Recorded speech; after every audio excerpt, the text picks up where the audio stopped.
Se você deseja fazer uma renda espetacular com o YouTube, através de várias estratégias, sendo que a maioria delas você nem precisa de aparecer, eu tenho um curso que pode te proporcionar isso. É o Pulo do Gato 4.0.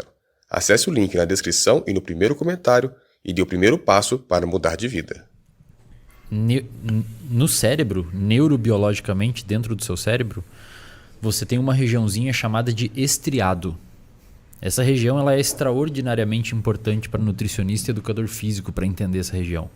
O estriado tem várias sub-regiões dentro dele, mas duas são importantes. O núcleo accumbente, que é a região envolvida por sistema de recompensa. Quando você dá um treinão, quando você come uma coisa muito palatável, quando você usa droga, é ali que é estimulado. E eu não estou dizendo que treino é igual droga, a galera tem que entender que atuam no mesmo lugar. Wesley, eu piso muito em ovos. Pau no cu de todo mundo. Então, beleza. Só explica isso aí. Então, beleza. Entendeu?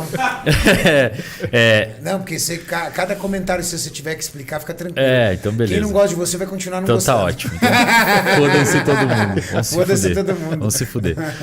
E aí no lado do sistema de recompensa, tem uma regiãozinha chamada de estriado dorsal. O estriado dorsal é a região que a gente forma hábitos. É ali. E também é a região que a gente forma vícios. Então, no cérebro, Renato, um hábito é um vício. No cérebro é a mesma coisa. A diferença é que a gente dá nome diferente, porque um hábito seria um vício, um hábito seria um comportamento adaptativo e um vício seria um comportamento desadaptativo, que gera problema. Mas no cérebro são os mesmos circuitos. Então eu posso dizer que meu hábito de treinar é meu vício. Neurobiologicamente falando é igual. Que legal. Se eu lesiono, por exemplo, se eu faço uma lesão no seu estriado dorsal, você é incapaz de criar dependência em algo ou criar um hábito. As duas coisas se perdem. As duas coisas se E perdem. você, por exemplo, não desenvolve também transtorno obsessivo compulsivo, o TOC. O TOC fica nessa região. Se você for ver um paciente com TOC, ele é um super formador de hábitos.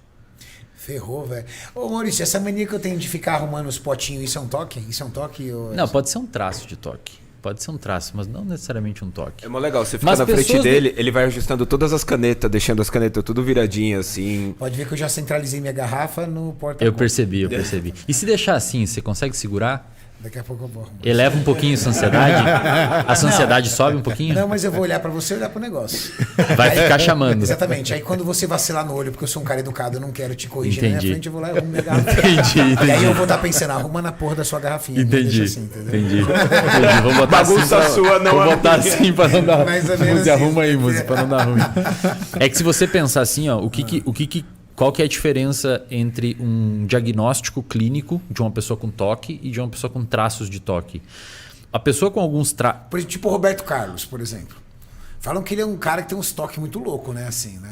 É que se você pensar, por exemplo, um atleta de fisiculturismo, ele tem que ter algum grau de TOC, cara. Como é que você vai conseguir fazer tudo aquilo de um jeito... Você tem que ser um pouquinho obsessivo. Não no sentido ruim. Eu fui lá no Ironberg Floripa, o Correia contou como é que ele é em preparação, assim. O cara olhava 20 vezes se tinha 200 gramas de arroz no negocinho. Ele tirava e botava, tirava e botava. Então você tem que ter algum tipo de grau de preocupação em executar aquele comportamento de uma forma muito fechadinha e muito bonitinha. E isso, obviamente, faz sentido, porque a região que é envolvida por isso é a mesma região que envolve hábitos. E a mesma região que envolve vícios. Aí eu pergunto para você, se eu tiro o treino de vocês deprimem, provavelmente. Agora uma fica pergunta. estressado.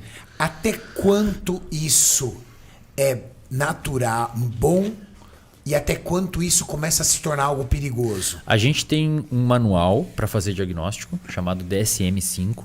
Se você ler lá, você vai se enquadrar em todos os critérios. Se qualquer pessoa ler aí do nada, vai se enquadrar em tudo. Aconteceu comigo na graduação. Eu queria fazer psiquiatria. Você tem tudo, né? Aquela porra lá. Cara, aí eu peguei o DSM. Na época era o DSM-4. Eu li o DSM-4 e falei, cara, eu tenho toda essa porra, velho. Aí eu quero que você veja, depois você manda pra mim esse DMS5 ou você faz.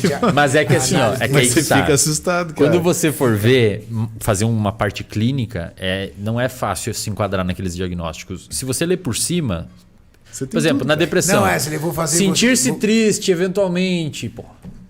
Todo mundo se sente triste. Desculpa, eu tava com medo de ir na aula e a professora falou assim: não, filho, vem cá, fica aqui até depois do horário que você vai ganhar uma camisetinha e um remedinho. É que se você olhar lá, você vai perceber que existe uma lista de critérios, só que você tem que ter uma quantidade específica aqueles critérios eles precisam existir num tempo e numa intensidade específica, não podem ser melhor explicados por outra coisa. Então isso é bom ser feito com um profissional. Sim. Procura um profissional para fazer Porque uma senão análise você vai ter clínica. respostas muito intuitivas. Sim. Tá, se você botar no Google isso aí, você vai se autodiagnosticar errado. Tá? Que acontece muito. Não salva ninguém. Tá? Acontece muito. Agora, a sua pergunta, quando que passa o limite do traço para disfunção? Isso. Um critério específico lá. Vocês, em quase todos os transtornos, tem esse critério. Mesmo você fechando os outros diagnósticos e tendo sintomas, você só tem o transtorno se isso impacta significativamente a sua qualidade de vida pessoal e profissional. Tá Se aí a não sacada. impacta, amigo, Tá tudo bem. você é obsessivo com treino, com dieta e tal, velho, se isso te ajuda, Agora, te se deixa isso bem, te isola, aí começa a complicar. se isso atrapalha nas suas relações de trabalho, Aí começa a complicar. se você começa a ter problemas no teu trabalho, com Relacionamento, aí pode ser um transtorno. Enquanto não Esse for é o isso, grande- esse é o limite onde a gente exclui o diagnóstico ou faz o diagnóstico.